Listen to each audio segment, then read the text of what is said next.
আমাদের তরুণ যে সমাজ আসলে বই না পড়লে আমরা মনে হয় আরও অনেক পিছিয়ে যাব এবং এখন তো নিরাপত্তা আমি খুব ভালো দেখছি। এখন পর্যন্ত ইফটিজিংয়ের শিকার হইনি। এখন পর্যন্ত কেউ আশপাশ থেকে সৃষ্টি দেয় নাই, তো ভালো লাগতেছে।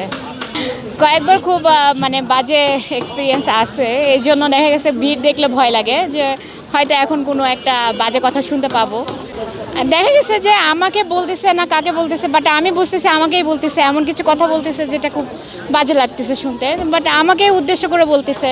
এই ধরনের খুব বাজে বাজে কথা বলে আর কি। না, এইবার সেটা এমন কিছুই পাইনি, আমার ভালো লাগছে অনেক।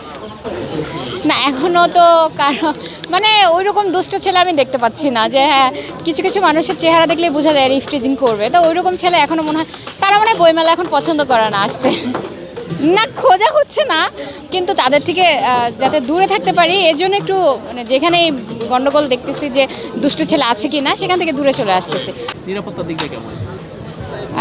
যতটুকু দেখলাম প্রোটোকল তো ভালোই আছে।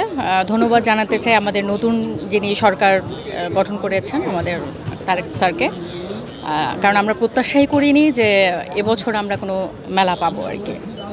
নজরুল ইসলাম। কি পড়া হয় তার?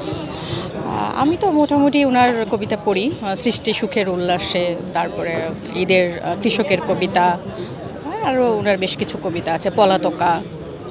আসলে এইটার আপনি যে প্রশ্নটা করেছেন এটার উত্তর তো একটু যদি আমি অন্যভাবে দেই সেটাও কারো ভালো লাগবে না, কারণ হচ্ছে এটা সবার জন্য উন্মুক্ত।